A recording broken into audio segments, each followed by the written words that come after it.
Nagyon sok szeretettel köszöntök itt mindenkit, és köszönöm, hogy lehetőségem lehetett eljönni, lehetőségünk lehetett ide eljönni, és nagyon szépen köszönjük Pataki Pál úrnak az invitálást, és nem láthatták, mi kaptunk egy dedikált példányt is, szóval ezt is nagyon szépen köszönjük, és most pedig szeretnénk néhány dalt adni Istennek, aki szerintem lehetővé tette, hogy ez az 5 könyv itt lehessen, és hogy mi mindannyian itt összegyűlhettünk.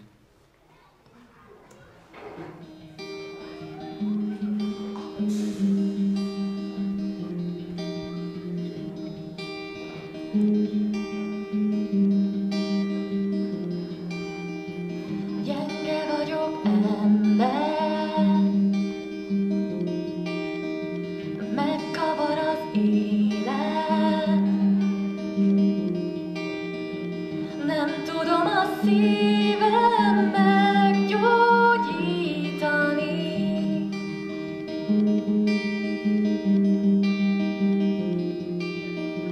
Túl sok, ami fájhat, én nekem is másnak.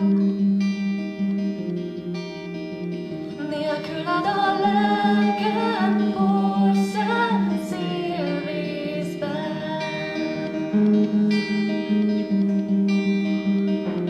Itt a szívem, kemény föld, pusztaság tölt most föl. Itt a szívem, száraz kút, ás nem éjjel, törjön út. Élő víznek, mely tőled jön.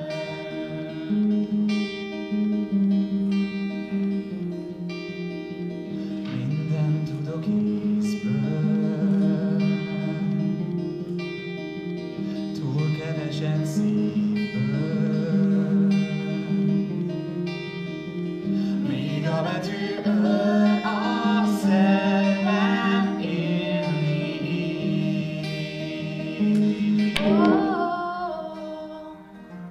Itt a szívem, kemény föld, pusztaság lett, tölt most föl. Itt a szívem,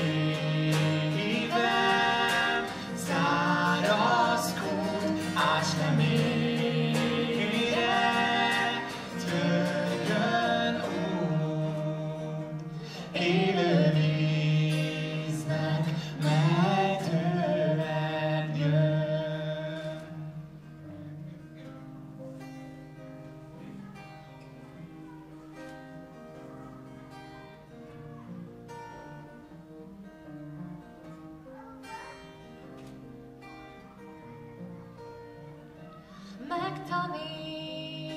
Megtanítasz szeretni, merni élni, érezni. Megtanítasz szeretni, merni élni, érezni. Megtanítasz szeretni, merni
Nagy szeretettel üdvözlök mindenkit a Liszi és a Haraszt Egyesület nevében. Mai alkalommal gyakorlatilag egy hónapja dőlt el, hogy itt leszünk és megszervezzük ezt a könyvbemutatót. Majdnem pontosan egy hónappal ezelőtt volt egy másik könyvbemutató, akkor nem egy gödöllői szerző, egy délvidéki magyar színésznő, művésznő volt, aki Banka Gabriella, aki előadta, bemutatta munkáját, és akkor a sorok között itt ült a nézők között Pataki Pál, és a rendezvény után ajánlotta magát, úgymond, és megbeszéltük, hogy legyen egy író-olvasó találkozó. És mindketten nagy örömmel vettük egymás társaságát, és elhatároztuk, hogy most így április vége felé, közepe végén megszervezzük ezt a rendezvényt. Akkor még nem tudtuk, hogy ebből könyv is lesz, csak egy író-olvasó találkozó, hiszen már, mint az asztalon is látható, ez egy életműnek egy sorozata, és hát nem is lenne talán Isten tenyerén a mű címe, hogyha nem lenne egy gondviselői közbeavatkozás, hiszen a jó ügyet Isten nem hagyja el, és közben egy könyv is lett.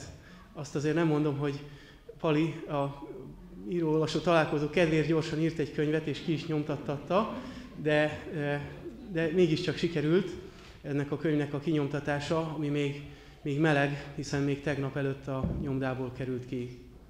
És akkor megkérném Gémesi György polgármester urat, hogy nyissa meg azt a mai találkozót.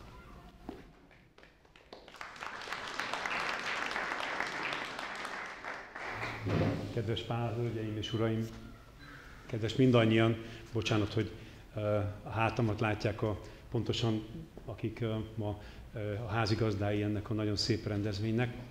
Nagy örömmel olvastam a meghívót, és vállaltam el azt, hogy eljövök. Nem elvállaltam, mert szívesen jövök, polgármesterségtől függetlenül egyébként, mert a korábbi könyvek bemutatóján is ott voltam, és minden alkalommal, amikor eljöttem a bemutatóra, akkor nagyon-nagyon sok pozitív töltéssel tudtam hazamenni. Így lesz ez egyébként, biztos vagyok benne ma is, hiszen egy olyan szép könyv készült megint el, a következő könyve Pataki Pálnak, ami ha kézbe fogjuk már, akkor is egy kellemes érzést tölt el bennünket, és hát itt nyilván a címe az pedig olyan dolgokra utal, ami nekem legalábbis, szerintem mindannyiunknak nagyon fontos. Nem tudtam elolvasni, át szoktam lapozni, még ha nem is olvasom részletesen, azért mondom, hogy szoktam, mert a korábbi bemutatóknál is megkaptam a könyvet előtte, de tegnap nem voltam itthon este, de amikor hazajöttem vidékről, akkor ott volt az asztalomon, és az az igazság, hogy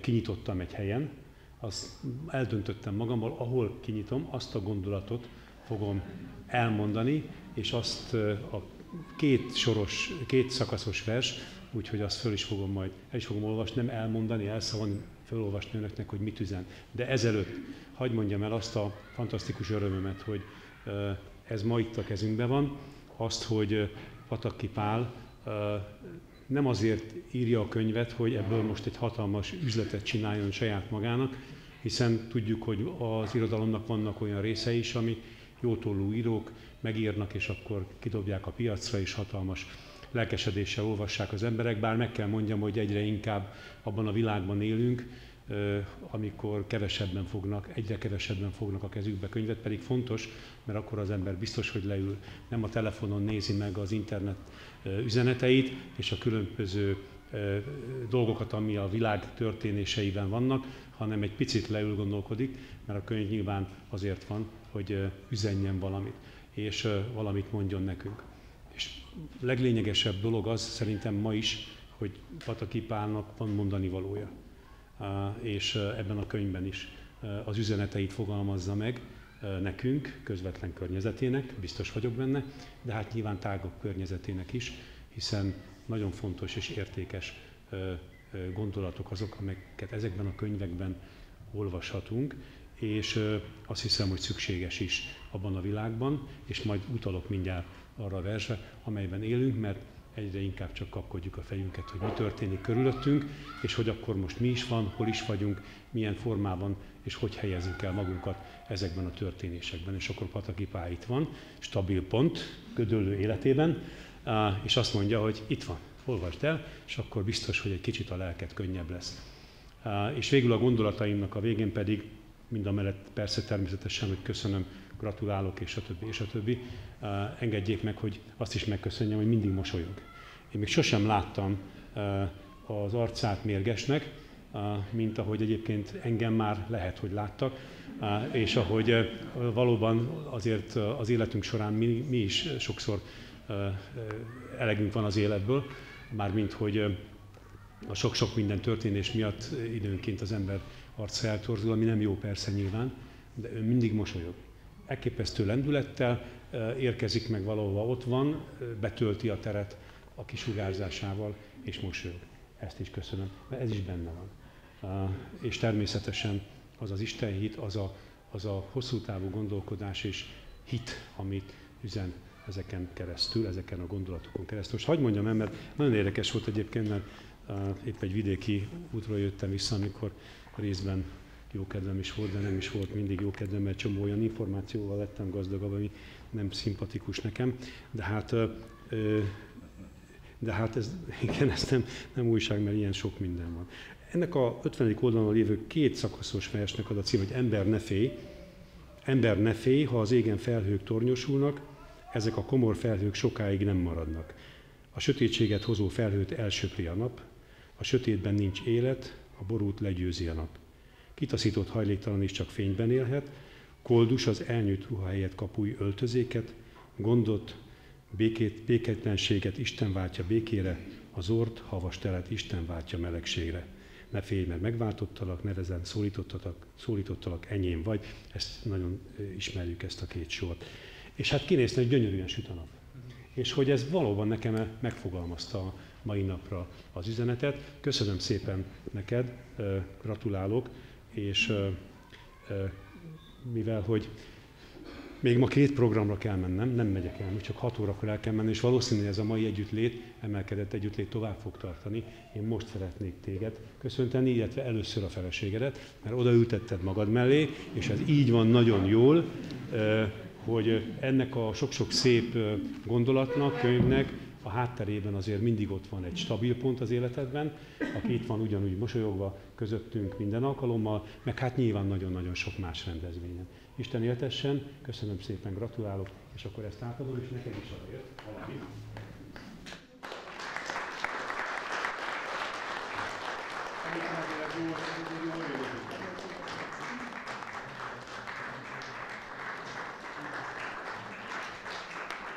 És akkor erre a rendezvényre mindannyiunknak fantasztikus töltekezést kívánok. Minden adott ahhoz, hogy jól érezzük magunkat, töltekezzünk, és mosolyogva, annak a mosolynak az üzenetével menjünk haza. Köszönöm szépen!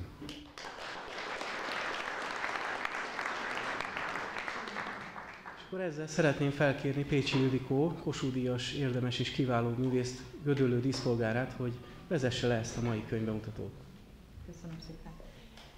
Nagyon szépen köszönöm.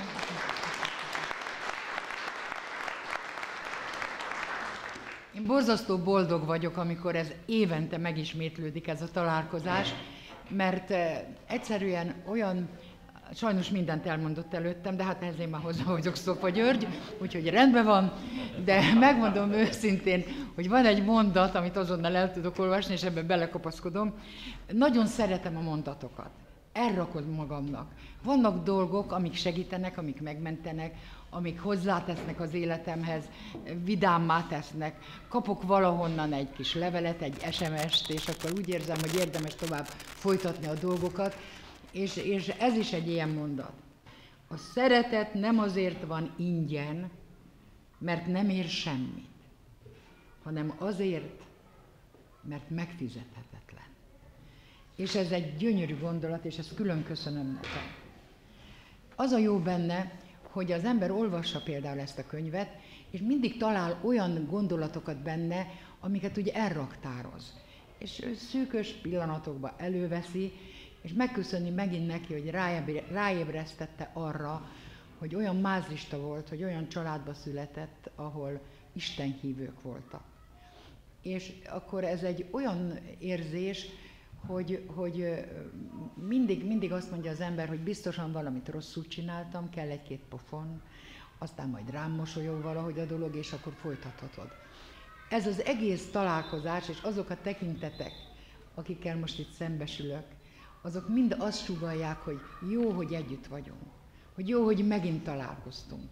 Jó, hogy tulajdonképpen hallgattunk megint olyan fiatal embereket énekelni, zenélni, akiket nem ismertünk eddig. Mert ez is egy nagyon nagy szégyen, de hát nem ismertem, és nagyon örülök neki, hogy találkozhattuk. És ezt is ennek a könyvnek köszönhetem, amiből hallanak majd részleteket, és én azt gondolom, hogy most nem is kellene olyan nagyon sokat beszélnem, hanem átadnám az alkotónak a szót, hogy mondja el ő, hogy miért is és honnan. Én nekem azért van egy olyan meggyőződésem, hogy azért akkor lehet az embernek 2 perc alatt megcsinálni egy könyvet, hogy ez már kész van az agyába, a szívébe, és akkor csak le kell ülni a gépen és megírogatni, és az a jó benne, hogy úgy gondolom, hogy rengeteg ilyen van még. Úgyhogy én szeretnélek felbiztatni, hogy jövőre veled ugyanígy, de jöhet előbb is. Nekem teljesen mindegy, fogadják szeretettel kedves barátomat, Pál.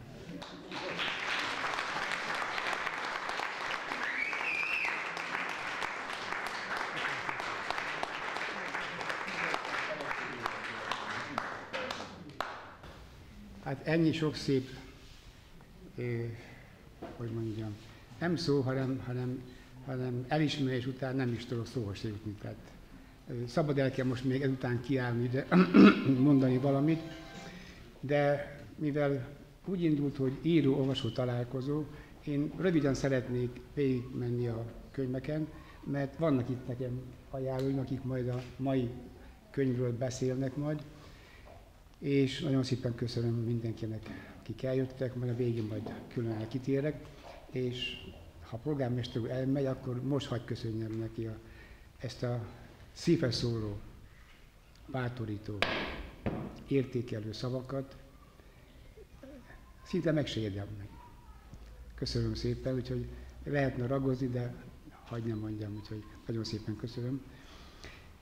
Hadd kezdjem azzal, hogy nagy megtiszteltetés az író számára, ha találkozhat személyesen az olvasókkal. Miért? Mert lehet cserélni gondolatokat egymás között, kicseréli az olvasó és az író egymás közti gondolatokat. És hálásan köszönöm a szervezőknek, hogy lehetővé tették ezt, hogy így együtt lehetünk és beszélhetünk a könyvekről. Isten azt mondta Mózesnek 3500 év ezelőtt, hogy beszéld el fiaidnak, mondd el gyermekeidnek, utódaidnak, hogy milyen hatalmas dolgokat cselekedtem. Míg a sumérok Krisztus előtt 6000 évvel nem találták fel az írást, addig a költők nem írták a verseiket, az írók nem írták a regényeiket, hanem szájhagyományként adták tovább.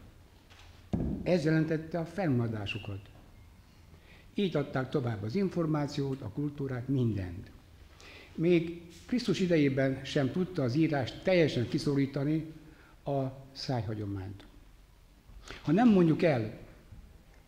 mondjuk el unokáinknak, gyermekeinknek, ha nem adjuk át azzal, amivel rendelkezünk, akkor nem teszünk eleget teremtünk kérésének, és unokáink, gyermekeink szegényebbek lesznek. Egy pár szót magamról. Bolygónknak egy porszemként, a végtelennek egy gondolatként, a második világháború kellős közepén, 1943. január hó párforduló napján Tápiószentmártonban születtem. A háború borzalmai minket sem kíméltek, minket sem kerültek el. Erről az előző könyveimben őszintén és hitelesen írtam. Azért húzom alá, hogy hitelesen, mert akik olvassák, ismernek a községben, járásban, megyében, szinte az egész országban. Itt vannak még az én volt drága barátaim, kollégáim is, munkatársaim, akik eljöttek Kaposvárról, Pestről. Tehát hitelesnek kellett, hogy írjam azt, amit leírtam, mert akkor elvesztette volna az értékét, ha nem úgy írom le, ahogy az megtörtént.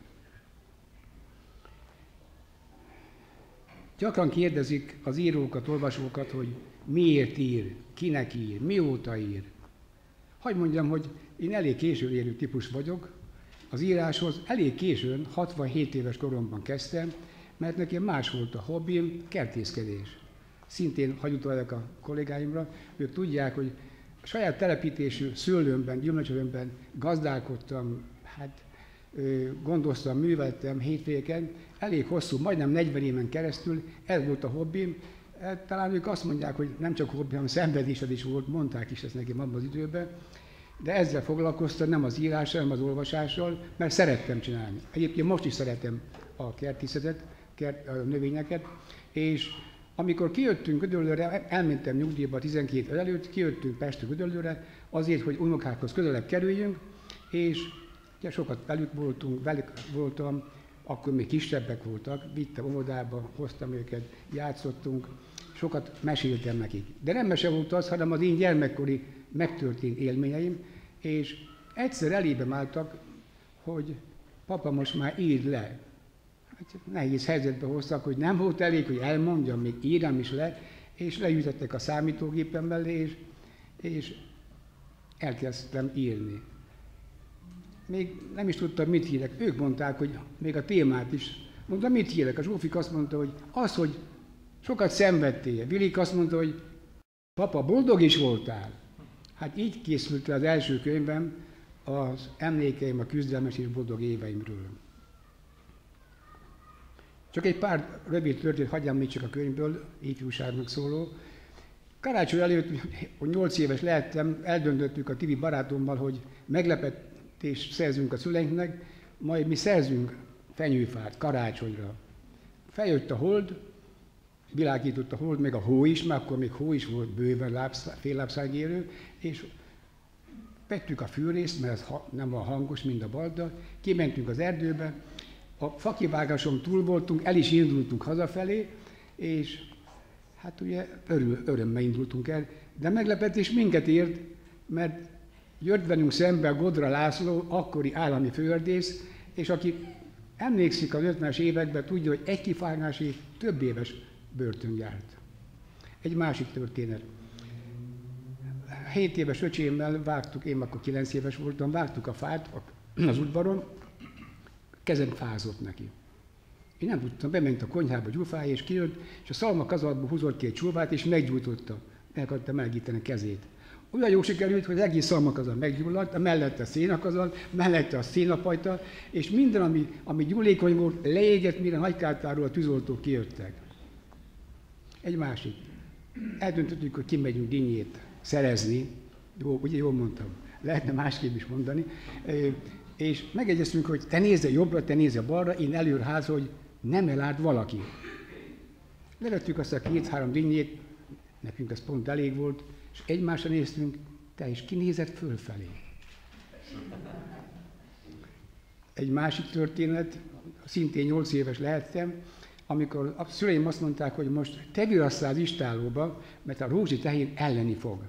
Hát ugye, de ezt mondták, hogy szóljál majd, mikor látsz valamit. Hát én fölmásztam az ágyra, apukám csinált, hogy függő ágyat az istállóba, hogyha van valami dolog, akkor valaki ott alszik az istállóba, és én fölmásztam, és mindjárt is aludtam.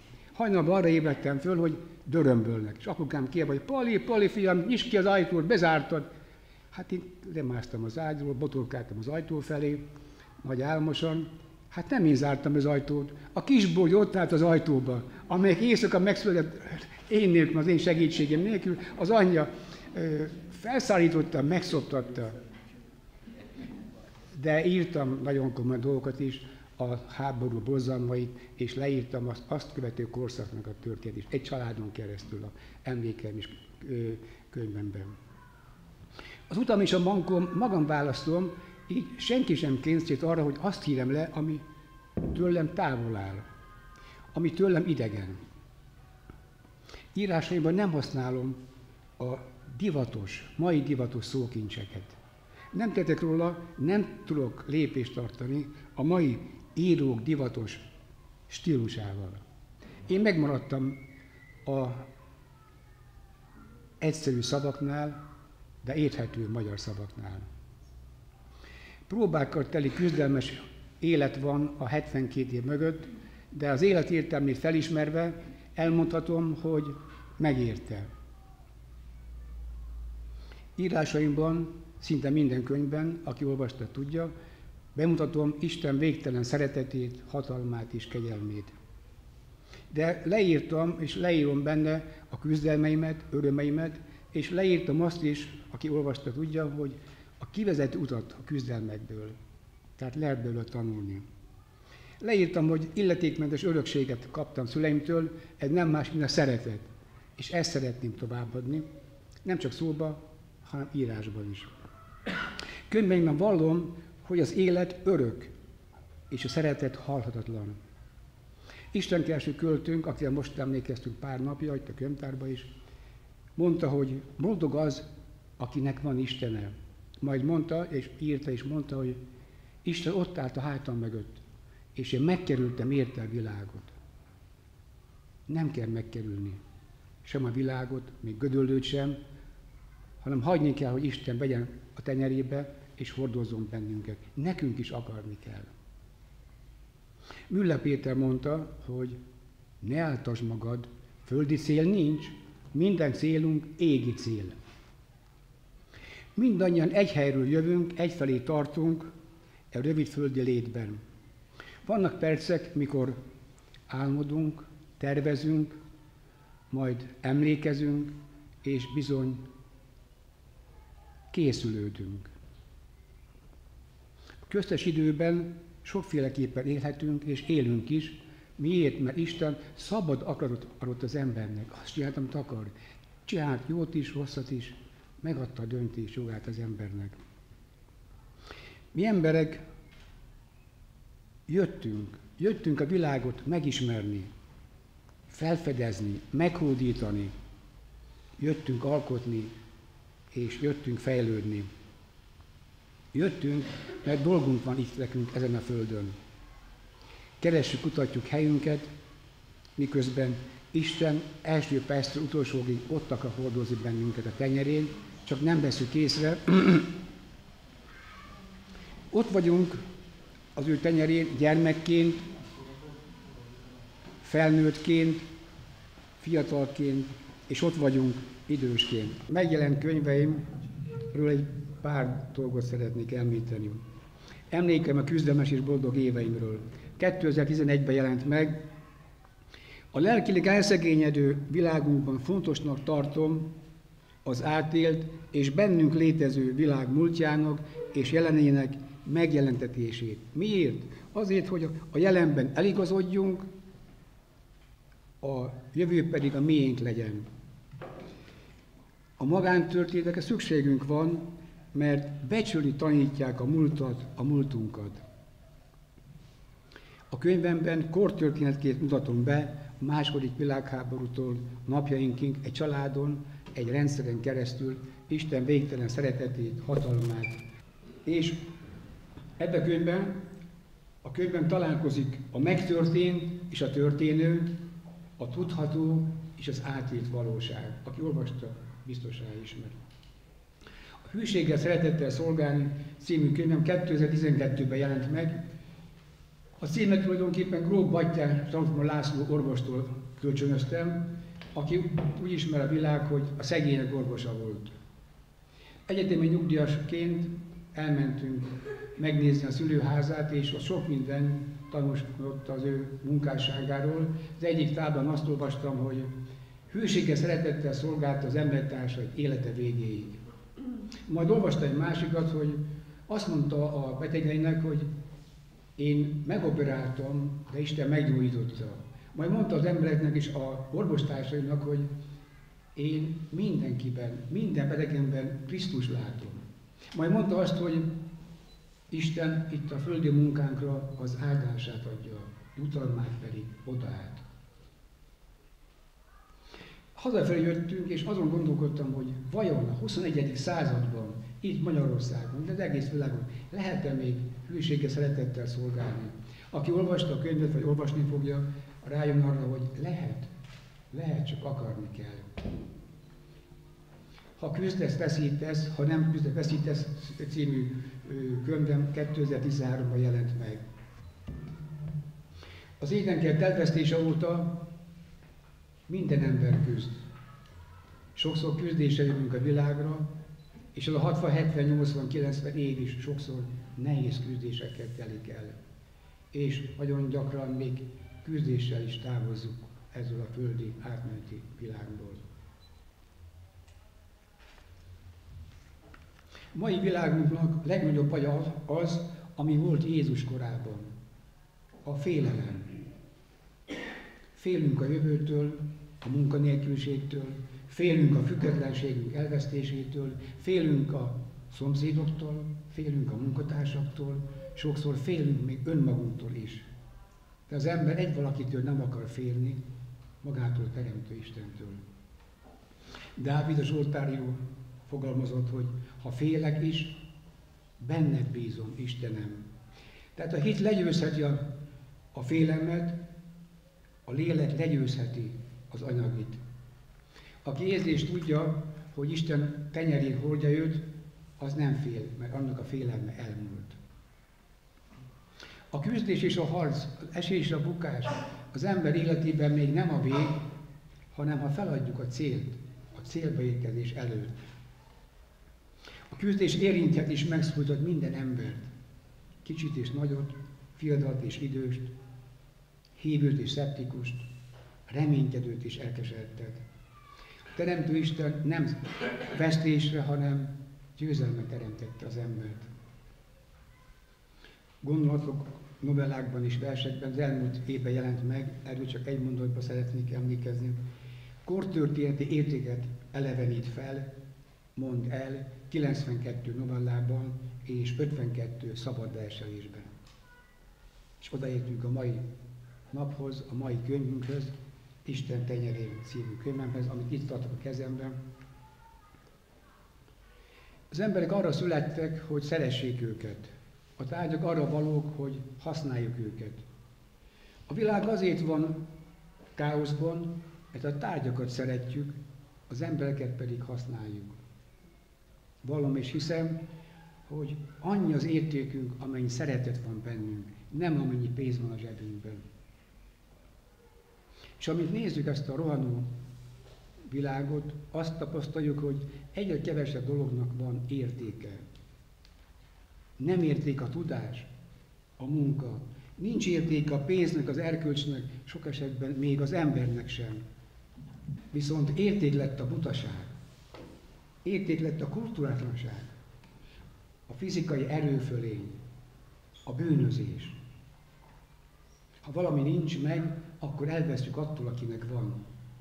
És alkoholba, kábítószerbe folytjuk bánatunkat, örömünket. Erről szólnak a mai divatos könyvek, erről szól a tévécsatorna, számtalan csatornája, a rádió, a tévé, az újság, és lassan már ez folyik a vízcsapból is. Minden embernek van álma, hírnév, pénz, hatalom, dicsőség,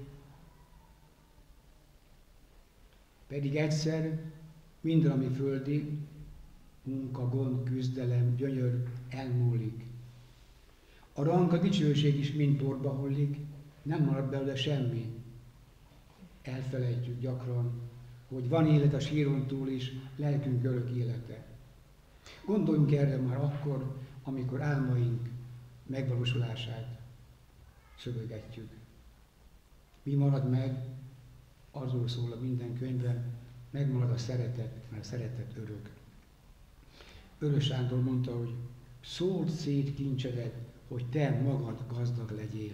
Tehát ahhoz, hogy lelkileg gazdagok legyünk, gyakran szét kellene szórni kincsünket.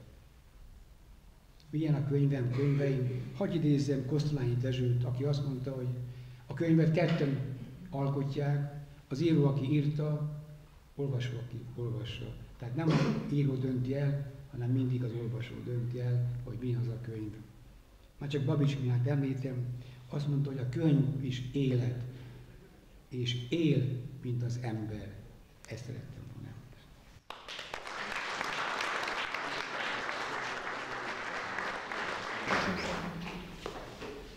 Megmondom, hogy ezek a gyönyörű szavak, ezek arra ösztönöztek engem, hogy minél kevesebbet beszéljek én, és minél többet beszéltessem a többieket. Éppen ezért aztán azt szeretném, én az ajánlást olvasnám el, mielőtt továbbadnám a szót, amit én írtam, mert azt hiszem, hogy ez tökéletesen elég a továbbmenetelhez. Pál drága, öröm volt kézbe venni az írásaidat, és boldogság volt olvasni a szép magyar szavak segítségével a régi új hitvallásodat. Itt most meg szeretném dicsérni az író előadó urat, mert mániákusan szeretem a magyar nyelvet, mániákusan küzdünk állandóan érte, és a Súlyog Mária most szerintem felült a sírjába, és azt mondta, hogy Istenem, milyen gyönyörűen mondta a hosszú őket. Nem tudom, hogy észrevették-e. Gyönyörűen, dicséretes ötös. Ezért is nagy szükségünk van rád, Pál. Nehéz sorsa van a világnak, s nem kevésbé a benne élő emberiségnek. Minden gondolat, az, ami szépet, jót, hitet, egymás becsületét, szeretetet, valódi értéket őriz, hosszan és feleslegesen sorolhatnám, hiszen ebben a könyvben megtalálhatók. Köszönöm, hogy nem engedtél a modern siker csábításának. Reménykedünk, írásait továbbadásával mindannyian részesei lehetünk a mindennapjaink küzdelmében zajló, de azért eredményt elérő, icike-picike, reméljük nagyjá váló csodáknak. És én most tovább is vinném ezt a dolgot, nagyon szeretnélek most takarásban, mi lenne, hogyha kiállnál? Én vagyok a takaró, igen. És akkor én megkérném, hogy légy olyan kedves, most azt bocsáss meg, hogy nagyon sokat tettél ezért a mostani könyvért. Az előző időszakban is fantasztikus volt, és azt gondolom, hogy most erről az a legjobb, ha te beszélsz, ugye? És van egy olyan feltétlen, azt mondta ilyen kedvesen és csendben, azt mondta feltétlenül. Úgy akkor én már is továbbadom a szót dr. Vitéz Nagy Jenő mérnöktanárunknak, hogy ajánlja tovább a könyvet.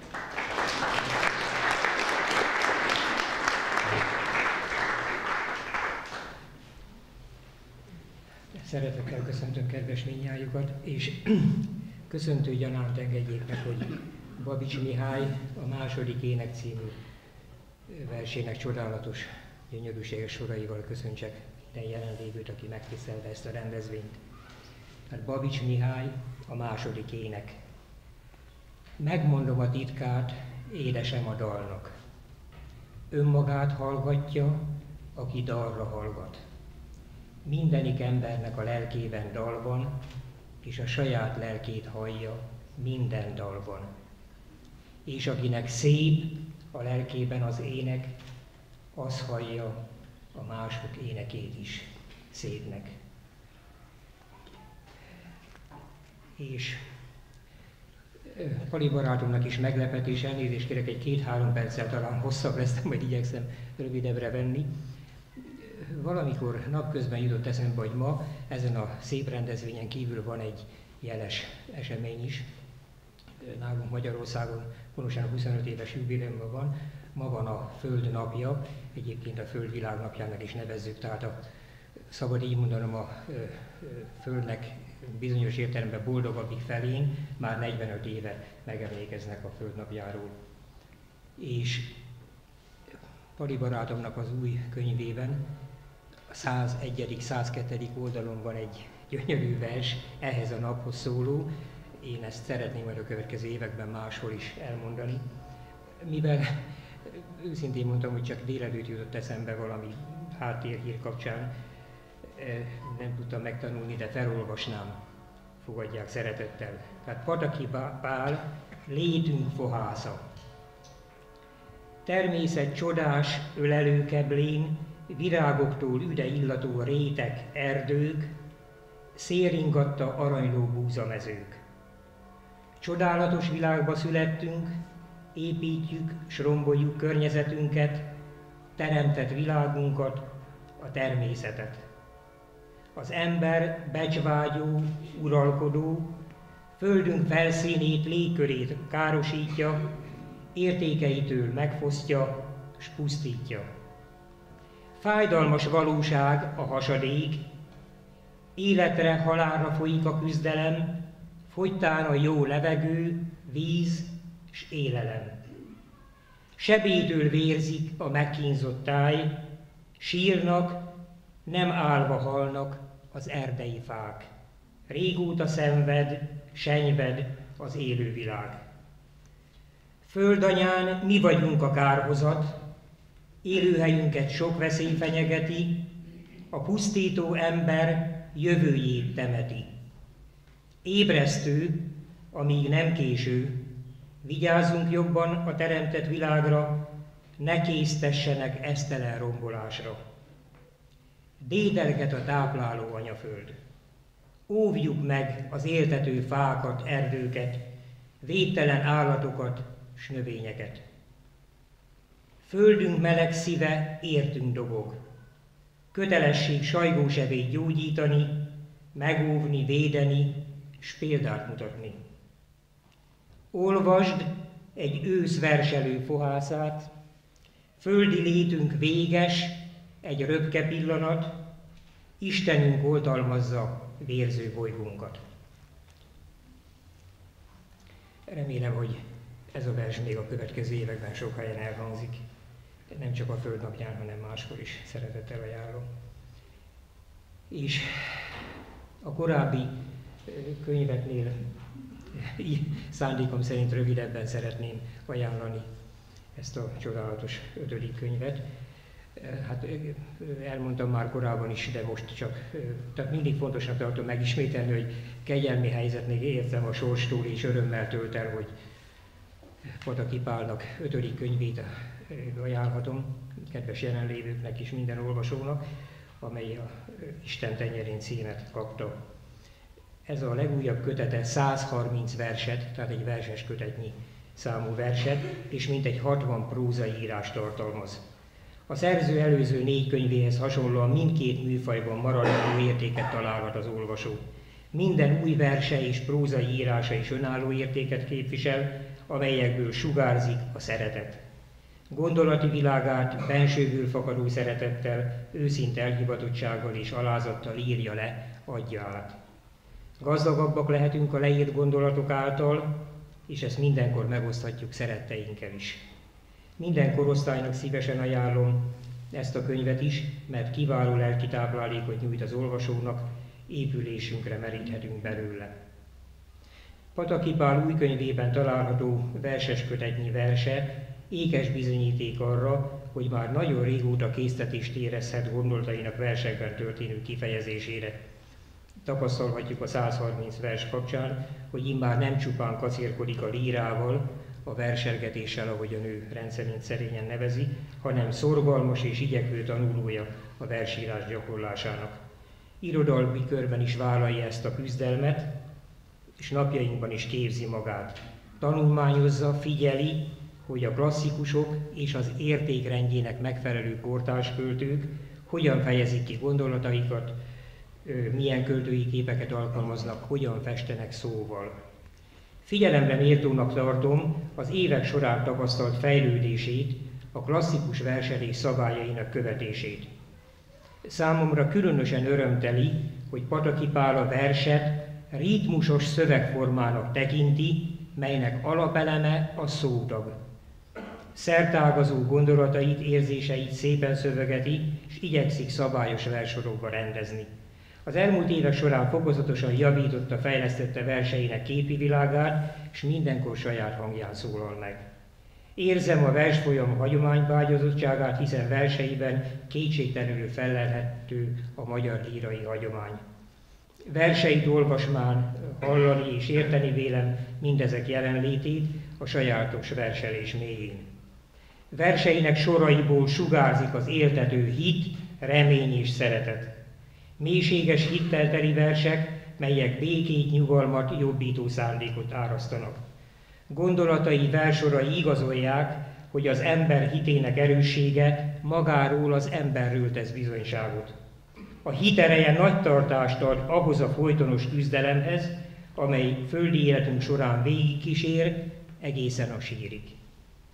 Érezhetjük a jóságos, végtelenül szerető gondviselő és boldogító Isten jelenlétét. Verseinek sorai valós tanúságtételek a szerző életét mozgató kapcsolatokról. Magasztos gondolatok szállnak lélektől lélekig, amit kiemelkedőnek tartok, korunk érzelemvesztett, sokszor hitehagyott világában. A könyv olvasása során célszerű elmélkedni azon, hogy miként lehetne visszakerülni a tiszta forráshoz, amit szeretet vezérel. Verseiben és prózaírásaiban is szorosan kapcsolódnak a Szentírás szavai, tanításai, a szerző életének tapasztalataival, átélt küzdelmeivel. Könyvének lapjairól, verseinek soraiból sugárzik a szerző hitének szilárdsága, rendíthetetlensége. Szent meggyőződésem, hogy a versek hittel teli útmutatást adó sorai megérintik az igaz értékre vágyó emberek szívét. A szerző sajátos stílusával és eszköztárával közérthetően, tisztán hordozza a magyar lírai hagyomány fontosabb ismérveit, mellőzve a hangzatos retorikát. Nem vitatható, hogy páratlanul gazdag nyelvünk, nyelvi kincsünk őrzésében a magyar poézisnek kiemelt szerepe és jelentősége van. A kötetben publikált különböző terjedelmű prózaírások témája az előző könyvekhez hasonlóan sokrétű, szerteágazó, esetenként több szálon futó. A történetszálak között az életről, magáról, az emberről, a szeretetről, hűségről, az emberi gyarlóságról is még sok-sok érdekes, sorsunkat meghatározó témáról olvashatunk. Kiemelkedő biblikus ismereteivel rávilágít a szerző, felhívja a figyelmet arra, hogy teremtünk lelkületével értéket találhatunk életünk során. Léleküdítő kalandozások tanúi részesei lehetünk a távoli és közelmúltban, a jelenben, vagyis gondolatokat olvashatunk egy-egy történésben felmerülő kérdésekről. A kötet prózaírásai tanulságos történetek egy sokat megélt és tapasztalt ember tollából. Csodálatos magyar nyelvünk közérthető szókincsével. Megismerhetjük és átélhetjük a gyötrődést, az eseti kiúttalanságot, bizonytalanságot is, amelyhez a szerző mindig megcsillantja a biztató reményt. Azt a soha el nem múló reményt, amely az örök emberi lét velejárója. Bizony el kell ismernünk, ezt egy picit halkabban kellene mondanom, hogy nem könnyű a mai félelemmel, bizonytalansággal és sok esetben zavaros irányzatokkal terhelt világunkban nemes gondolatokról, érzelmekről, a lélek felemeléséről írni. Pataki Pál korábbi és legújabb kötetének írásai ezért is szolgálhatnak az őszinte, szép, igaz emberi érzések iránt fogékonyak örömére. Örömmel forgattam az újabb könyvét, hiszen olyan témákról olvashatunk, amelyek örökérvényűek. Hitvallásom, világszemléletem szerint minden benne van, amire korunk emberének jobban kellene figyelnie. A család, az öröm és bánat, az elmúlás, hazaszeretet, a természet szépsége, csodája, megóvása, ünnepeink, emberi sorsok, magyarságunk, nemzetünk, hagyományaink. Nagyon szívesen ajánlom ezt a könyvet azzal a célzattal is, hogy értelmezzük újra az élet fontos dolgait. Továbbá azért is érdemes olvasni, mert a könyv minden sorából sugárzik a szeretet, az egymás iránt érzett felelősség, az összetartozás. Saját szavainkat láthatjuk, hallhatjuk viszont a könyv lapjain, saját életünket éljük át újra, hiszen ha nem is egyforma az a bizonyos tükör, de bizonyára mindenkinek van. Pataki Pál megmutatja nekünk saját tükörvilágát, valójában a kincseit osztja meg velünk. Írásai sokat mutatnak abból, amit a mindennapok során átélünk, közérthető nyelvezettel, kifejezésekkel, könnyen értelmezhető szavakkal. A szerző szemléletesen leírja, elmeséli, hogy mi minden történt vele, megtudhatjuk, hogy milyen történések részese és tanúja volt eddig élete során. Újfent figyelmeztet és tanít arra, hogy nem csak a fontosnak tűnő dolgok lehetnek fontosak. Örök témákról ír, amelyek többnyire napjainkban is időszerűek. A tovatűnt idők történeteiről szóló írásai a mai kor emberéhez szólnak. Hozzánk szólnak, az örökkön útkeresőkhöz, akik küszködő és igyekvő tanulói vagyunk a szeretet gyakorlásának.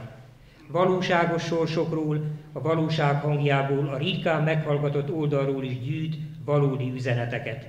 Segít megismerni, olvasóinak feltárni az emberi természet titkait, felvázolva azt is, hogy milyen viselkedési minták közül választhatunk. Az egymást követő nemzedékek történetét az idő körbeforgása végtelenné teszi. Emberi sorsok és jellemek motívumai bukkannak elő nemzedékenként, újabb és újabb szerepben, megvilágításban. Pataki Pál új kötetében publikált versei és kisprózai írásai azt adják, amire oly nagy szüksége van mindenkinek. Töretlen hitet, emberi szót, valós történeteket, hétköznapi hősöket. Engedjük közel magunkhoz a szívet, lelket melengető, biztató, bátorító és léleküdítő sorokat. Jó szívvel ajánlom olvasásra. Teremtőnk drága áldása segítse Pataki Pált, és adjon neki erőt, jó egészséget ahhoz, hogy még sokáig alkosson, szolgáljon embertársai között. Jól tudjuk, hogy addig tudunk szeretni, alkotni, amíg dobog a szívünk, amíg szeretteik között lehetünk. Tegyük ezt mindaddig, amíg tehetjük. Köszönöm szépen.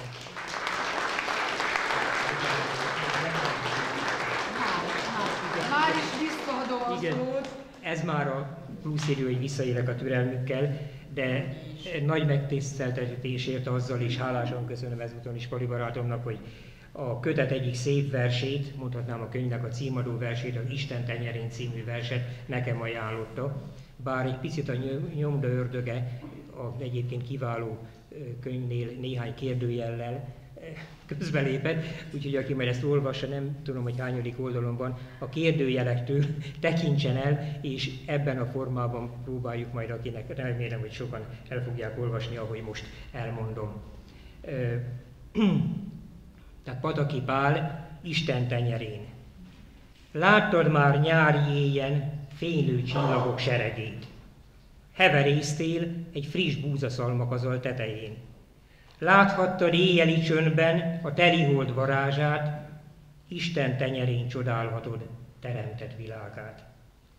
Hallgattad tücsök muzsikáját, pacsírta énekét, hallottad már békák kórusának esti zenéjét. Láttál aranyló búzamezőt, s piros pipacsot, mindenhol Isten végtelen jóságát találhatod. Pirítottad már faparázsnál kenyered szeletét, érezted a forró hamuban sült burgonya ízét. Sütötted nyárson mangalica füstölt szalonnáját, mindezekben Isten nyújtja feléd gazdag áldását. Ne légy sötétben, fogadd el feléd nyújtott fényét, adj hálát Istenünknek féltő gondoskodásáért. Teremtőnk őrzi a milliónyi fénylő csillagot, szeretetet áraszt, oltalmaz jelent, s holnapot. Hűséggel szolgáld Istent, valósága szeretete, fogad áldását, mert végtelen irgalma, kegyelme. Légy hűséges követője, s imádd Istenedet, érző szívedben fény, örök béke honol, szeretet. Köszönöm szépen.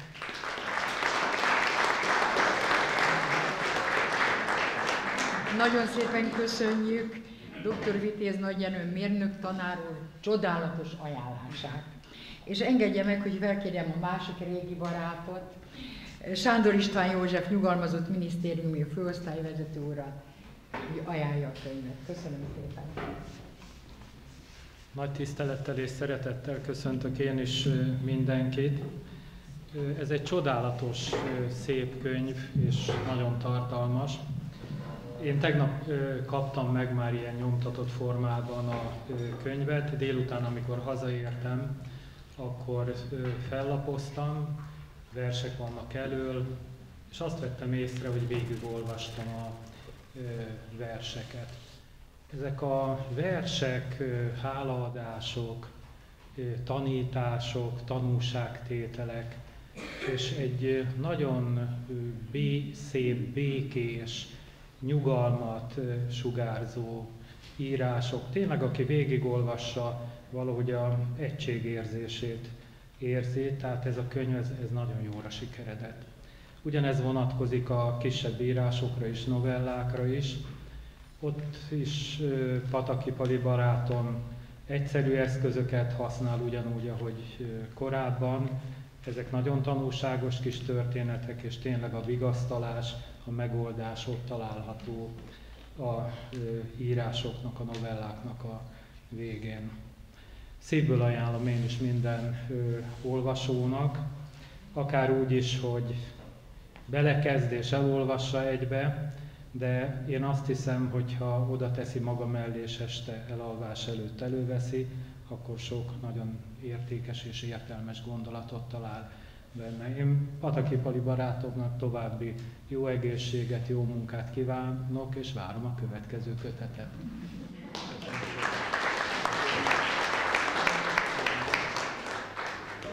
És most egy nagyon nagy meglepetésbe lesz részük, mert most egy olyan csodálatos előadót szólítok ide, akinek a hangját szerettük, sokszor hallottuk énekelni, és már az múltkori könyvbemutatón is addig győzködtem, amíg el nem mondott egy verset. Most akkor azt hiszem mindenki tudja, hogy a feleség következik. És nem tudom, hogy melyik verset választottad, de fogadják szeretettel.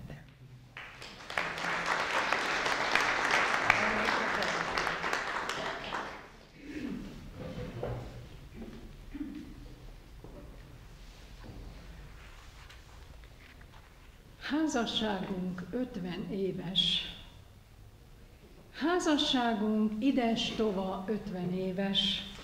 A terminus tényszám, s nem lehet téves. Áldjuk a küzdelmes, s boldog éveket. Együtt töltöttünk 5 hosszú évtizedet. Egy fél évszázad, egy röpke pillanat csupán.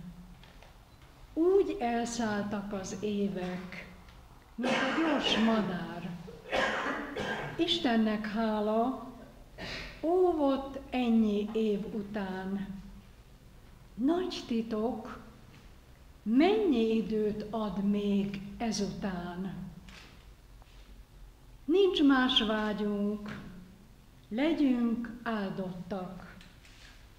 Áldás legyünk a hátralévő éveinkben másoknak.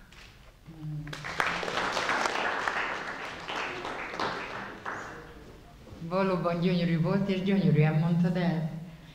Amiközben hallgattam, az jutott eszembe, hogy véletlenül, teljesen véletlenül ez a kiválasztott vers, amit én szeretnék most önökkel megismertetni, nagyon passzol ezekhez a gondolatokhoz. Add tovább. Számodra talán csak egy kis apróság. Isten nem lesz adósod, kapod áldását, ne tartsd magadnál, add tovább. Istentől kaptál egy verset, egy éneket, könyvet, melynek üzenete megérintett, ne tartsd magadnál, add tovább. Felüdített, s lelkednek is jót tett, szenvedő embertársaidon segített, ne tartsd magadnál, add tovább. Örömben részesítő veretes szavak, hétköznapi tettek, amik magasztosak, ne tartsd magadnál, add tovább. Éhezőnek is teremt jó szántófölded, megosztod velük mindennapi kenyered, ne tartsd magadnál, add tovább. Istentől megkaptad a szeretet lángját, végtelen kegyelmet, irgalmat kaptál, ne tartsd magadnál, add tovább.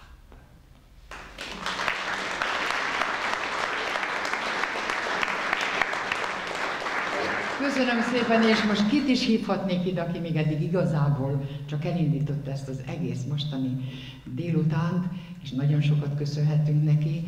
Ma, amikor elszaladt értem, előtte fölhívott, és azt mondta, hogy hát előtte még meg kell csinálnunk itt a nézőteret, az asztalt, nem tudom, hogy telefonálok, amikor megérkezek, én meg mondtam, én meg ott fogok állni a sarkon. Szerencsére megjött jó Lajosom, és mire már odaértél, ott vártunk téged. Tehát fogadják szeretettel dr. Jenei Lászlót, nem mondom be a címet, mert vannak, akik utálják, hogyha elmondják, én is gyűlölöm. Köszönöm szépen.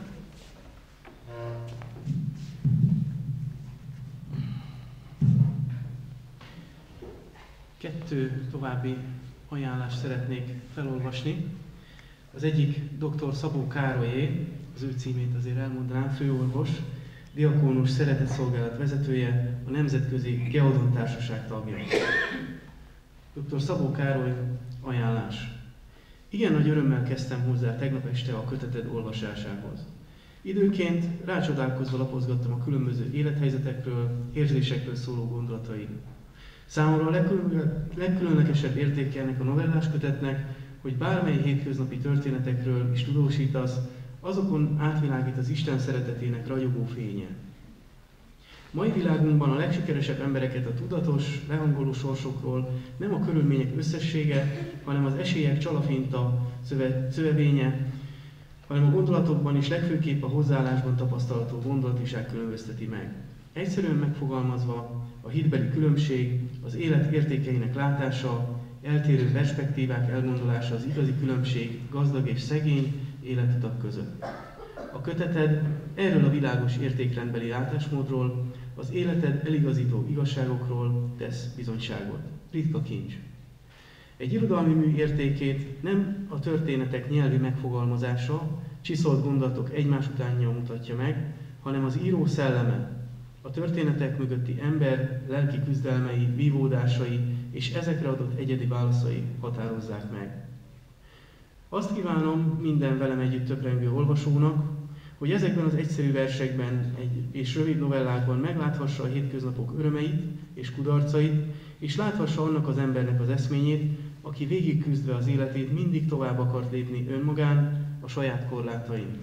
Barátsággal és szeretettel, dr. Szabó Károly.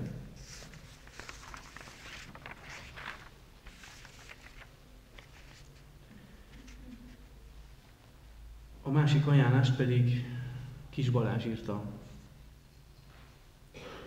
Kis Balázs ajánlás. Kedves Pali bácsi! Az eddig megjelent könyveidet nagy érdeklődéssel olvassa családunk minden tagja.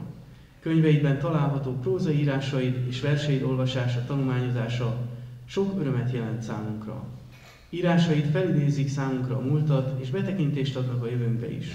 A leírt hiteles történetek örömöt, de olykor könnyeket is előhoznak. Könyveid tartalma, mondani valója szinte minden embernek szól. Minden olvasó megtalálhatja benne a személyre szóló üzeneteket. Köszönjük neked olvasmányos, hasznos írásaidat. Tiszta szívvel ajánlom ezt a kötetedet és minden kedves olvasó számára. Őszinte barátsággal, Kis Balázs.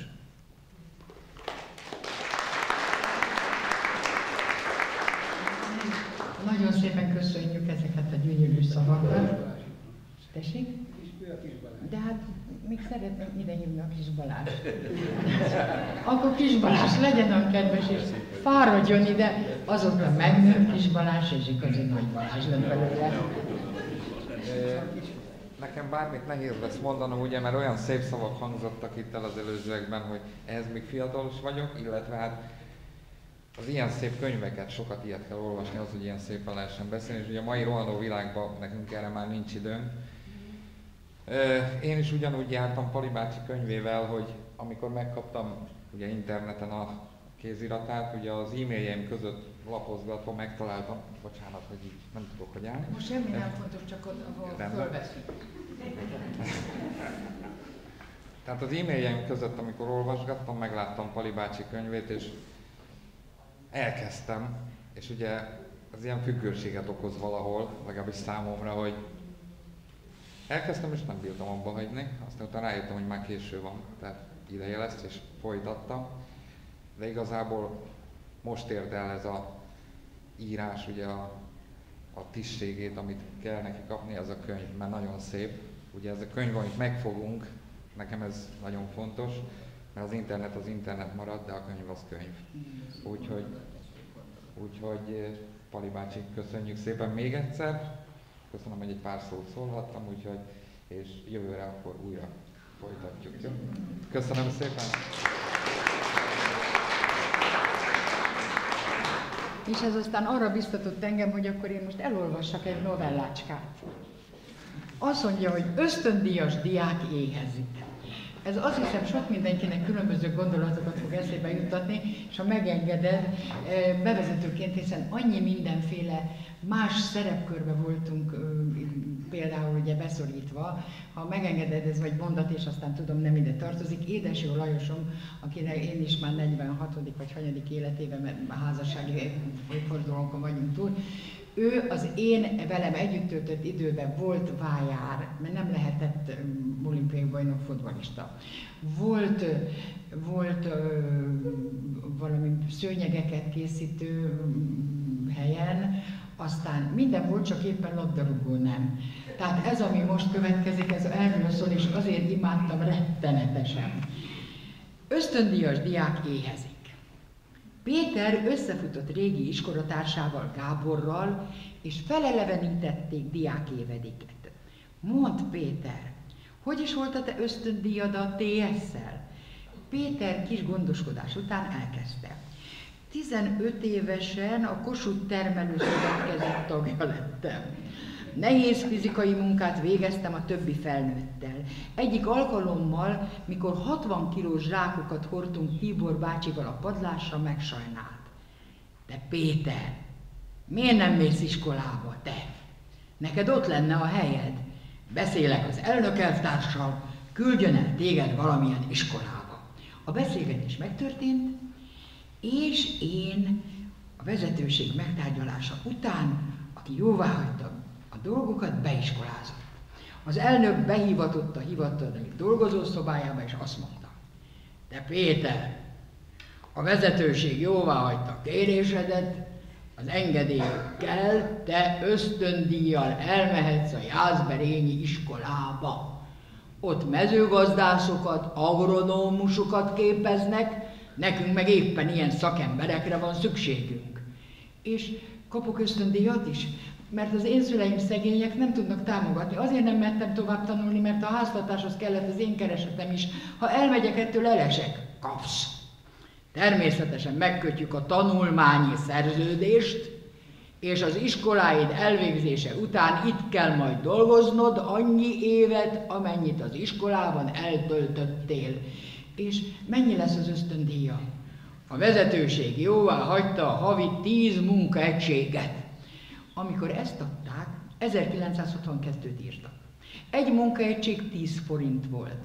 10 munkaegységre 100 forint járt, de a termelőszövetkezetben évközben a munkaegységnek csak a 80%-át fizetjük ki, a többit évvégén, ha jó volt az év gazdálkodási eredménye. Így a havi ösztöndíj, amit készkez kapok, 80 forint volt. Ebből kellett megvennem a tankönyveket, ebből kellett megoldanom az öltözködésemet. Igaz, hogy akkor nem kellett a kollégiumért fizetni. Ha jó tanuló volt valaki, azt jelentette, hogy kitűnő, akkor még az iskola is adott egy kis jutalmat. Véradásokkal, vagonkirakodásokkal pótoltuk mi is az ösztöndíjunkat. Vasárnaponként elmentünk napszámba a szőlős gazdákhoz, jó volt, mert adtak enni, inni, mondta Gábor, majd folytatta. És te, Péter, nem vetted el a szabómester lányát. Tudod, ahová engem is elhívtál, milyen jó volt, adtak jó vacsorát, kitűnő volt a boruk is, hát nem sajnálták, szívesen adták. Nagyon sajnáltam azt a kislányt, de a szüleit még jobban. Szerettek volna egy agronómus jelöltet megfogni a lányoknak, de nekem eszembe se volt nősülni. Igaz, nem is ígértem semmit. De ők komolyan azt gondolták, amit akkor közöltek velem, amikor elköszöntem tőlük. Tisztelettel annyit mondtam, hogy megyek tovább tanulni, most nem érek rá házasodni. Igaz, hogy nagyon sokszor nagyon jókat laktuk nálunk. de egy szegény diák, amit csak lehet, megragad és él a lehetőséggel, már ha enni is lehet. Én is ezt tettem. Nősülésre csak jóval később, a főiskola elvégzése után került sor. Tudod, azt mondják, hogy nem a véletlenek, hanem Isten terve irányítja az életünket. Milyen megnyugtató így szembenézni a mindennapokkal. És akkor átadom neked a szót. Azt hiszem, hogy ez a legjobb pillanat, hogy visszacserkészelek téged ide. Ez a Péter én voltam. Csak nevet változtattam. Rögtön gondoltam, lehetnél nem volna akartam Lajos beírni is, a Pált, mert akkor kékelésnek tűnt volna, tehát én voltam a Pál, aki 62-ben TS ösztöndíjjal mentem iskolába, 10 munkaegységet én kaptam, havi 80 én kaptam, én mentem vagonzatni, jó, nem dicsérem magam, úgyhogy. De én vagyok a Pali bácsi is, hát így szóltak engem. Hát látszik, hogy megöregedtem. Na most itt az alkalom, lehetőség, ugye úgy kezdtem, hogy nagyon jó dolog az, hogyha az író részére nagy megszerzés, hogyha a hallgatók között vannak, akik olvassák is a könyvet, és eljönnek, tehát egy író-olvasó találkozó azért van, hogy közösen beszéljünk egy-két dologról, akinek van kérdése, hozzászólása, bátran tegyen meg, én megpróbálok válaszolni, ha tudom, igyekszem majd, de akinek van mondja el bátran, úgyhogy hallgatjuk tisztelettel és áhítattal, szeretettel. Tessék.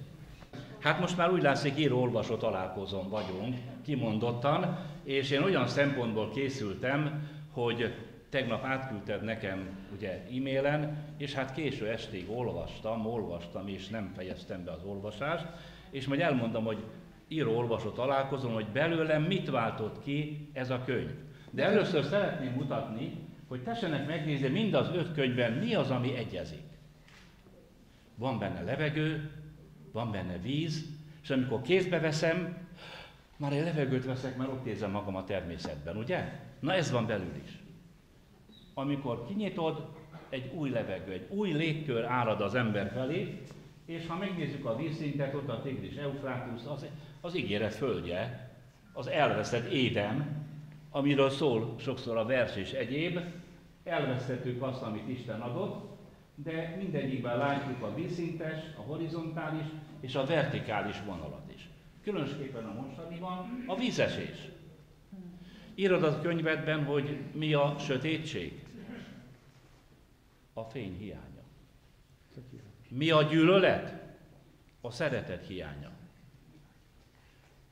Mi a hidegség? Mínusz 273-tól nincs hidegebb a világűrben. A meleg hiánya. Aztán mondhatnám, hogy ha valaki fuldoklik, mi az? Hát a levegő hiánya. És ha valaki szomjazik, hát a víz hiánya.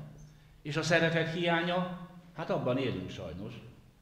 És ez a könyv arról szól, amit már sokan elmondtak, és én író-olvasó találkozónak a lelkületét próbálom most a végén így először visszaadni, hogy mit váltott ki belőlünk ez a könyv. Én belőlem tegnap még sajnos nem foghattam kézbe, csak az interneten. Én is tegnap kaptam még. De már megkaptam aztán, ma már megkaptam még a délelőtt, de tegnap este olvastam, és azt láttam, hogy ez a könyv bizony nagyon sok gondolatot elindult. Azt mondja egy keleti közmondás, ha vizet iszol, gondolj a forrásra. Nagyon szép. Itt vannak a források, mindenütt víz van, a forrás, és amikor olvasom a könyvet, a forrás, majd mindjárt említem, hogy mi a Biblia, az Isten. Tehát gondolok, amikor a könyvet megnyitom, gondolok a forrásra.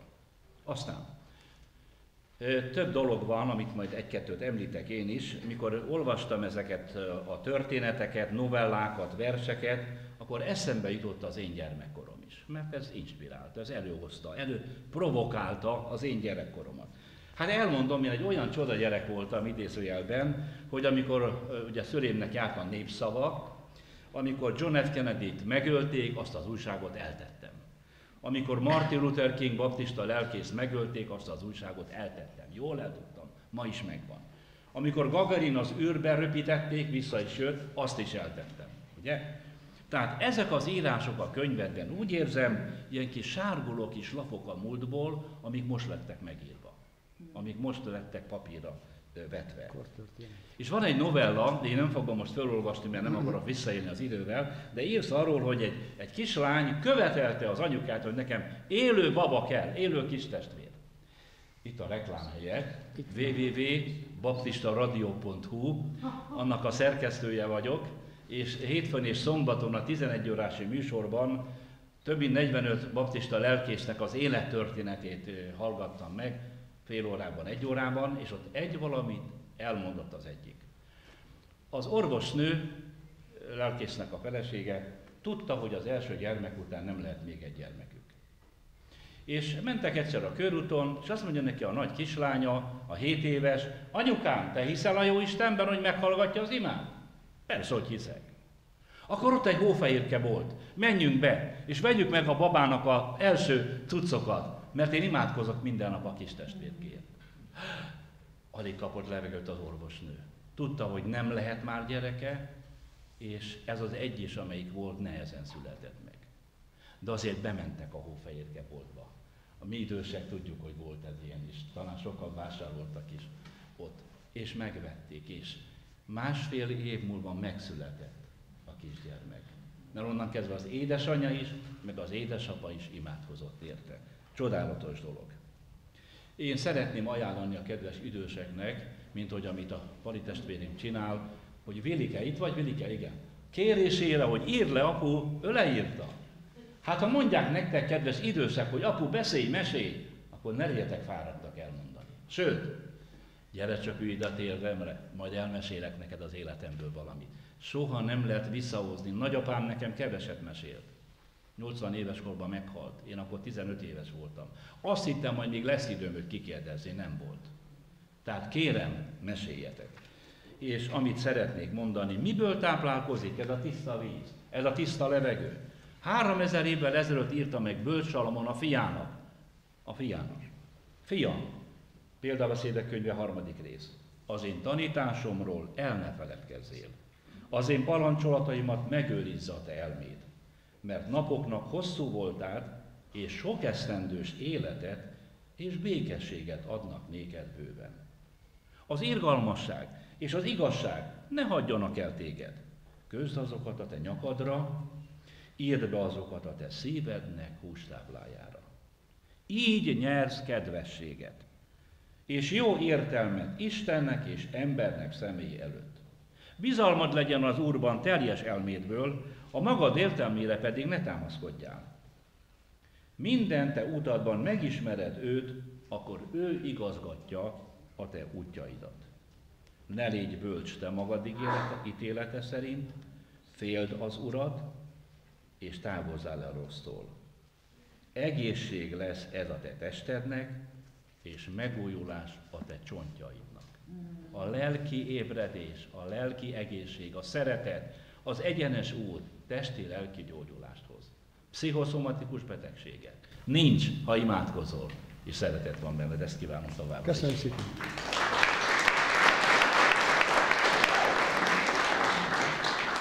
Lovas András lelkipásztor testvérem volt, aki legyondását tagja, elnöke 60-ban, úgy mint én. Gödöllőn, úgy mint én 60-ban. Osszuk a Bibliát, most már rendszerváltás óta, úgyhogy kiosztottunk Magyarországon több mint 2,5 milliót. Annak adunk, aki kéri. Senki nem beszéljünk rá. Aki kér, annak adunk.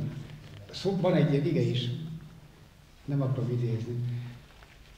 Említetted, hogy az a kislány, aki, hát, hogy mondjam, kérte az anyukáját, fogta a szoknyáját, az a kislány itt van, az a Tímea lánya.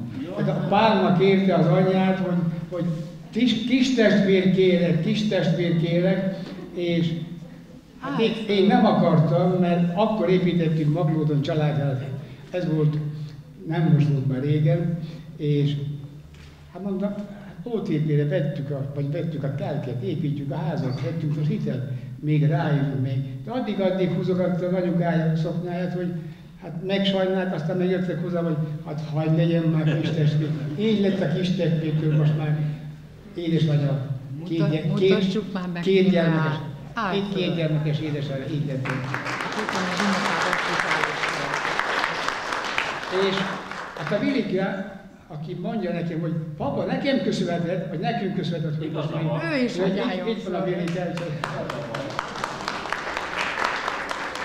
Ez valóban, én nekem még álmomban sem volt, hogy én majd egyszer kezembe veszek egy tollat, eszembe se volt.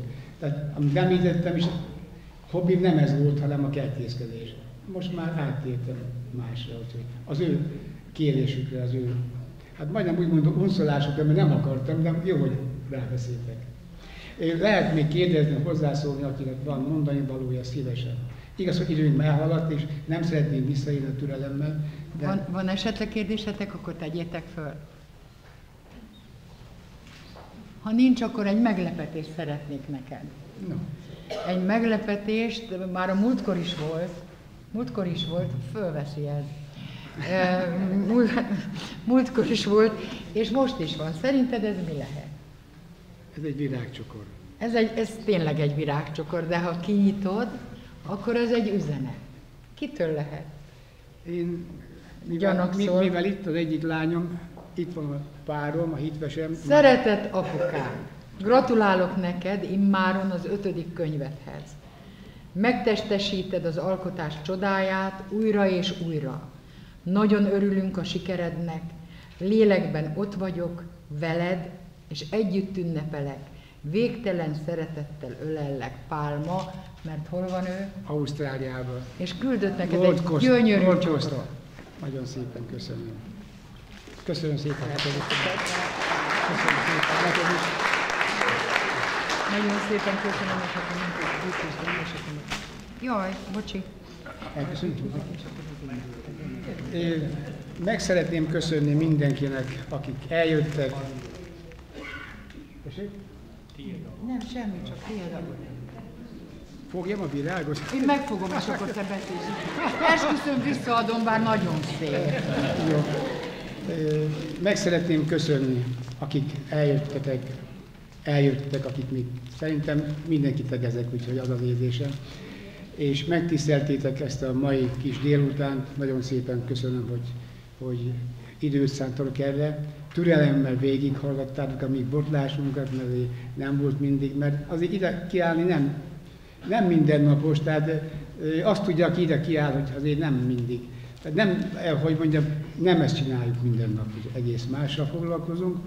És nagyon szépen köszönöm a szervezőknek, Jenei László tanár úrnak, az iskola igazgatója is itt volt, mikor itt az asztalokat rendezgettük, most nincs itt, de azt mondta, itt lesz, de biztos, hogy a munkáját elhívta. Itt volt, mikor rendeztük itt az asztalokat, meg a székeket. Meg szeretném köszönni a iskolának, iskolavezetésének, hogy helyt adtak itt számunkra, hogy itt lehettünk ma este, és ilyen sokan eljöttek, és ilyen sokan találkozhattunk egymással. Nagyon meg szeretném köszönni az ajánlóimnak az ajánlásait, támogatóimnak a támogatásait, mert ahogy a polgármester is mondta, hogy hát nem kis költséggel járnak ezek a könyvek, és minden támogatás hálásan köszönünk. És nagyon meg szeretném köszönni a szolgálattevő szolgálatait, hogy úgy gondolom, hogy nélkülök, ha a zene nélkül, ennek csodálatos ének nélkül szegényebben mentünk volna el innét, ebből a teremből. Polgármesternek megköszöntem. Nagyon szépen köszönöm drága művésznőnek, aki mondhatnád már barátilag a nevemet, régóta úgy hívjuk egymást. Drága Ildikónak. Köszönöm szépen. Aki mindig.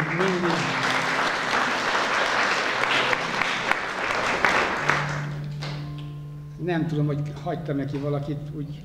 Megkérhetek egy segítségre? Meg. Kérd már meg a két fiatalt, mert ugyan a fiatal embernek ide van írva a neve, de a hölgy az, aki énekel gyönyörűen, azért nincs. Hogy mondj, áruljátok már előtt a mikrofonban végül is a ti titulusotokat, szóval amit rólatok kellene tudni és elmondani, mert nekem nincs leírva. A gyönyörű hangú hölgy Tóth Neogrószti Marianna, én pedig ifjabbik Szabó Sándor vagyok, és a Gödöllői Szeretetlángi Gyülekezet dicsőítő csoportjában vagyunk benne. Én vagyok a dicsőítő csoportnak a vezetője, és Marian pedig egy énekes szólista. Nagyon szépen köszönjük. Én nagyon szépen köszönöm, és a búcsú mondatokat mondták, hogyha szabadnak kérnem. Szeretnék még mondani, még a Vári János barátomnak köszönöm szépen, hogy ilyen szép könyvet összehozott nekünk, és a fotósnak, fotóművésznek, hát áldjátok létszves, ez a borítót nem én, hanem a Robi barátunk készítette, úgyhogy nagyon hálásak vagyunk érte, úgyhogy emlék, örökké fog megmaradni, és Nagy Imre barátomat hagy mondjam. De egy közösségben vagyunk, és elsősorban ami összeköt bennünket, Jézus Krisztus. Hiszen egy a megváltunk, és jó magam egyébként a Magyar Televízióban dolgozom, még mindig, pontosabban most már inkább a Duna Televízióban, időnként a Kossuth Rádióban, és nem a Mária Rádióban, bár kitűnő rádió az is, hanem a Magyar Katolikus Rádióban. Éppen oda is készül majd egy riport, hiszen ott van egy olyan rovat, hogy velünk vannak. Ez azt jelenti, hogy nem katolikusok szólnak, nem csak csupán katolikusok szólalnak meg. Egyébként a rádió nem erről szól, egy közszolgálati csatorna, országos, és a velünk vannak műsor pedig ökumenikus. Tehát akár a szeretet lángja, akár baptista, akár református, evangélikus, ugyanúgy megszólal ebben a műsorban. Jó magam pedig tényleg nagy-nagy szeretettel vagyok itt, és egy kicsit plagizálok. Ez hatott meg, amit kedves művésznő, kedves Ildikó, Kossuth díjas érdemes művész, kiváló művész az ajánlásában fogalmazott meg. Az, ami a szépet, a jót, a hitet, egymás becsületét, a szeretetet, a valódi értékeket őrzi, azok megtalálhatók a könyvben. Én ezért vagyok hálás a Jóistennek, hogy ezek megtalálhatók. Nagy szükségünk van erre. Nekünk, valamennyiünknek, médiában dolgozóknak, és bárhol élünk. Ezt kívánom önöknek is, hogy tegyék el a szívükbe, és vigyék tovább. Köszönöm szépen! Már csak pár szót csak szeretnék mondani. Én azt kívánom, hogy Isten védő gondviselő szeretettel kísérjen mindenkit útján, amerre megy, és Isten tenyerén hagyja, hogy hordozza őt, mert higgyük el, hogy Isten a teremtményét azért teremtette, mert szereti, nem a vesztésre teremtette, hanem a győzelemre, és aki hagyja, hogy a tenyerén hordja őt, hordozni fogja. Azt kívánom, hogy Isten tenyerén legyünk mindannyian, és így haladjunk az úton, amelyen haladunk. És a végén pedig egy kis pogácsa, ilyen, hogy mondjam, hamuba sült. Madárlátta pogácsára, fogyasztásra meghívjuk a kedves hallgatókat, és Isten áldjon meg mindenkit, és még lesz egy gyönyörű szép zene, ezzel köszönünk el majd tőletek, majd mindenkitől.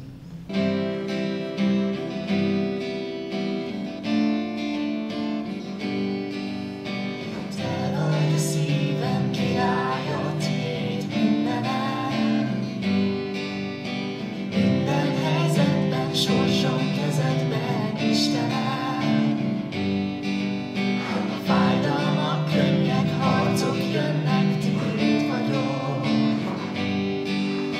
A sötétben fényed,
Nagyon-nagyon szépen köszönök mindenkinek, hogy eljött, de először is Pécsi Ildikónak szeretném megköszönni ezt a mai délután estét. Köszönöm szépen.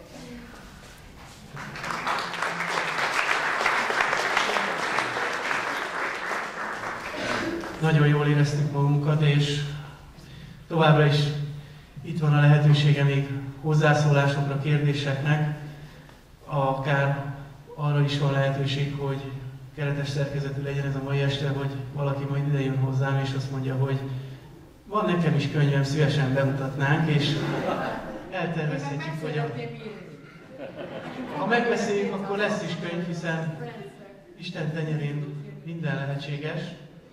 Úgyhogy itt vagyok, és lehet hozzám jönni ilyen ügyekben. Mindenkinek további kellemes együttlétet kívánok.